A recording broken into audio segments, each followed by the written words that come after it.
Why can't Merlin die despite all the stabbing? Will the second season show us Arthur as a king? And what actually happened to Nimue at the end? Hi, I'm Dylan. Major spoilers ahead, so be warned. Is Merlin immortal? Throughout the series, we got more than a few hints that Merlin has been around for centuries. Does it just mean that he has a long lifespan due to being a magician? Well, he also has to be invincible because he was nearly murdered multiple times. Do you remember what he looked like by episode 10? He was shot by a poisoned arrow and the king's guard stabbed him in the chest. I, for one, didn't think he'd make it. And yet, he's still alive in the series finale, questioning his fate. Why can't I die? Yeah, really, why can't he die? Is he immortal, or was he cursed by someone to live on forever, seeing everyone he loves perish in front of him? Even Gustaf Skarsgard, the actor behind Merlin, is probably asking himself this very question. But just like all of us, he doesn't know much about his character. I just really hope for a second season, and time will tell, he said. But I need to find out what happens to these people. Yeah, we need to know too! What's up with the Sword of Power? Perhaps part of the reason why Merlin keeps on living is that the Sword of Power still exists. After all, the two seem to be very connected.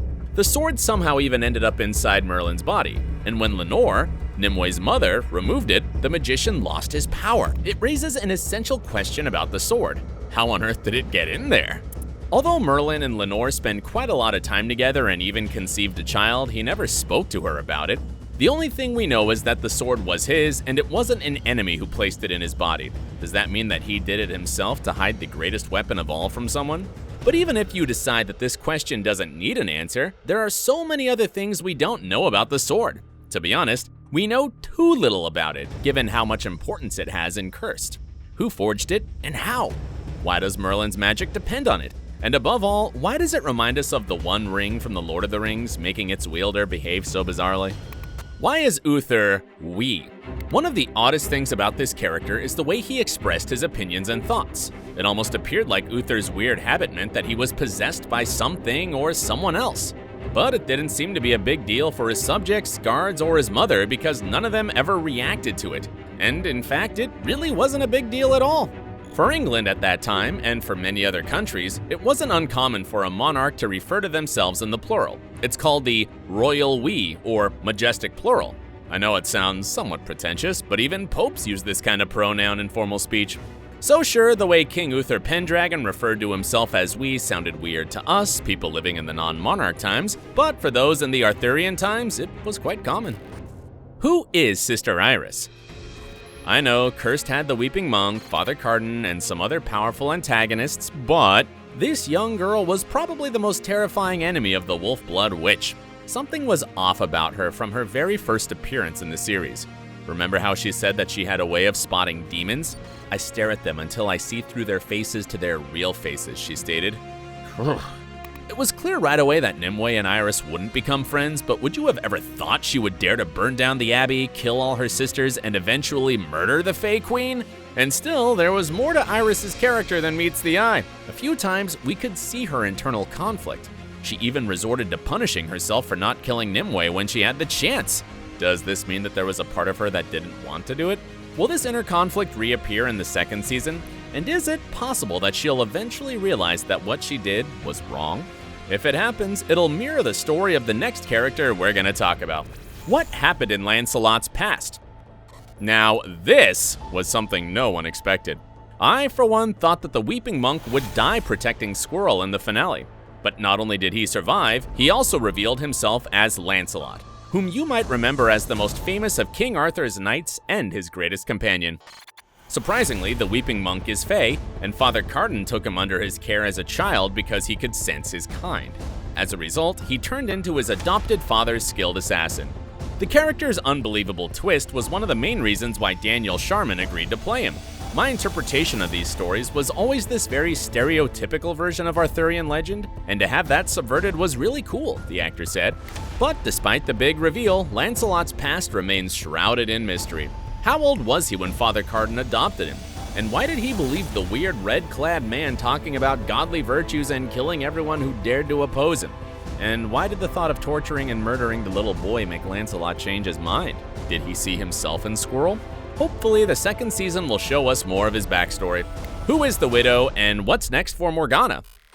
There are only two things we know for sure about this mysterious lady in the black robe. She was an old friend of Merlin's, and she knew who was going to die soon.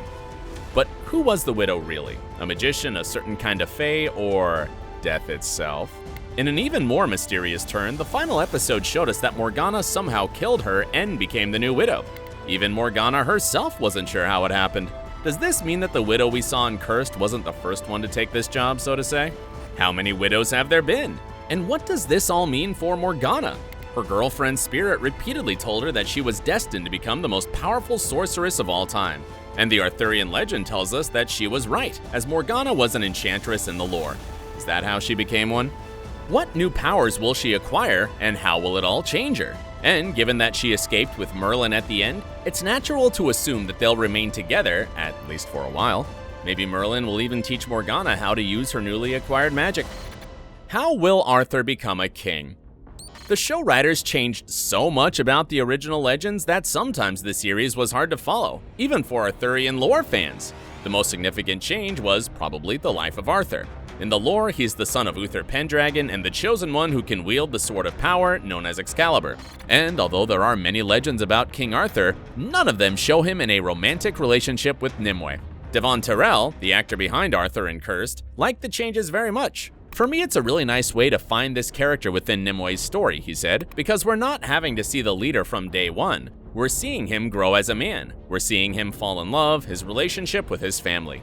Share in the comments if you also liked the new version of this legendary character. It all makes us wonder what will happen to Arthur in Season 2. What else will the writers change about him? Will he ever become a king in their version? We can assume that he's going to start with becoming a king of the Fae. Only a handful of the Fae kind survived the final battle, and to preserve hope, they need a good leader. And Arthur is probably the only one capable of becoming their new king since both the Green Knight and Nimue are gone. How many more Arthurian Knights will we meet? Some of the characters of Cursed seemed unknown at first, but then they would reveal their real names, and many of us instantly had an aha moment. Sister Regraine said that her real name is Morgana, revealing herself as Morgan Le Fay, an integral part of the Arthurian legend, where she was a powerful enchantress and Arthur's half-sister. The next revelation was the real name of the boy everyone called Squirrel. His real name is Percival, and it refers us to one of the Knights of the Round Table, who accompanied Arthur on his quest for the Holy Grail. In the finale, we also heard the real name of the woman warrior Red Spear. It was Guinevere, and if you know the legend, you might be delighted at her first encounter with Arthur. After all, she's supposed to be his wife. But the biggest reveal was the Weeping Monk's actual name, Lancelot. How many more reveals are waiting for us in the second season? And how will it handle the further development of these legendary personalities? The most exciting thing is to see the former Weeping Monk earning the trust of Arthur after all he has done. Will Nimue survive? The finale was shocking. Nimue escaped the Red Paladins only to be shot by Iris. After she fell in the water with 2 arrows in her chest, she appeared to be dead. But is she? In the Arthurian legends, Nimue was called the Lady of the Lake. So it's likely that she didn't die and will emerge in the second season even more powerful. And probably her survival in the water will result in her becoming the Lady of the Lake. Does this mean that she is one step closer to fulfilling her destiny? After all, the Lady of the Lake played a crucial role in the Arthurian legends. Among other things, she was the one who gave the Sword of Power to Arthur, so it looks like Nimue still has a lot to do for the story and can't die so quickly. All that's left for us to do is wait for the second season to arrive, and hopefully then, we will learn how she managed to survive.